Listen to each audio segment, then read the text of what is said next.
కేటీఆర్ గారు పదే పదే హైదరాబాద్ రాష్ట్ర అభివృద్ధి కోసము లేదా సిటీ డెవలప్మెంట్ కోసము నేను ఏదైతే ఈ రేసింగ్ ప్రాజెక్ట్ ని తీసుకురావడం జరిగిందని చెప్పి మాట్లాడుతున్నాం. ప్రొసీజర్ ప్రకారంగా సిస్టమ్ ప్రకారంగా ఏ రకంగా అయితే దేన్నన్నా ఏ ప్రాజెక్ట్ నన్నా లేకపోతే ఏ టెండర్ ప్రక్రియనన్నా ఏదన్నా కూడా యాజ్ పర్ ప్రొసీజర్ ప్రకారంగా చేస్తే ఎటువంటి తప్పు లేదు.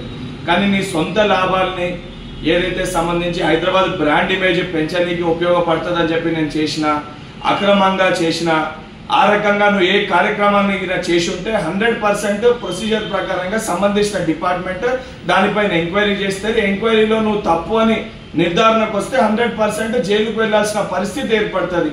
దానికి పదే పదే నేను జైలుకు వెళ్తే భయపడను, జైలుకు వెళ్ళినా నేను స్లిమ్ అయి వస్తా, జైలుకు వెళ్ళిన తర్వాత యోగా చేసి నేను సీఎం అవుతా అని చెప్పి మాట్లాడే నువ్వు మరి ఎంక్వైరీయే కాకముందు అసలు ఏమీ బయటపడక ముందు పదే పదే జైలుకు వెళ్తా అనే భయం ఎందుకు నీలో కనబడుతుంది అంటే స్పష్టంగా ఏదైతే హైదరాబాద్ బ్రాండ్ ఇమేజ్ పేరు పైన నీ కుటుంబ ఇమేజ్ పెంచుకోనికి ఏదైతే ఆర్థికంగా స్థిరపడనికి నువ్వు ఏదైతే తప్పుదోవలో అడ్డగోలుగా అడ్డదారిగా వివరించినవని నీ యొక్క మాటలతో నీ వైఖరితో చాలా స్పష్టంగా కనబడుతుంది.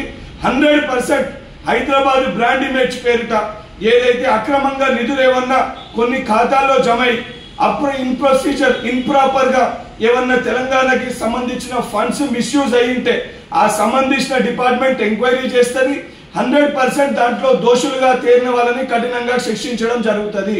నువ్వు ఏదైతే నీ సొంత లాభాల కోసం నువ్వు రేపు పొద్దున చేసిన తప్పులకి జైల్లోకి పోతే తెలంగాణలో ఉన్న లా అండ్ ఆర్డర్ ని డిస్టర్బ్ చేసే విధంగా నీ సొంత లాభాల కోసం చేసిన పనులకి బీఆర్ఎస్ పార్టీ కార్యకర్తలకి ఊర్లకి గ్రామాలకి మాట్లాడుతూ ఏదైతే ప్రెస్ ద్వారా ఏదైతే వాళ్ళందరూ కూడా నన్ను జైల్లో పెడితే లా అండ్ ఆర్డర్ ని డిస్టర్బ్ చేయాలని చెప్పని ఈ రకంగా ఒక శాసన సభ్యునిగా బాధ్యతగా మంత్రిగా నువ్వు ఏ రకంగా పని చేయలేకపోయినావు.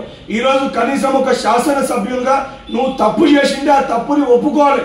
ఒప్పుకోకుండా ఈ రకంగా లా అండ్ ఆర్డర్ ని డిస్టర్బ్ చేసి ఏదో ఘనకార్యం చేసినా తెలంగాణ రాష్ట్రం కోసం ఏదో బాగు చేసినా అనే విధంగా మాట్లాడే నీ యొక్క అహంకారత పూరిత వ్యాఖ్యల్ని ఇప్పటికన్నా మానుకోవాలని చెప్పి కల్వకుంట్ల తారక రామారావుని హెచ్చరిస్తున్నా.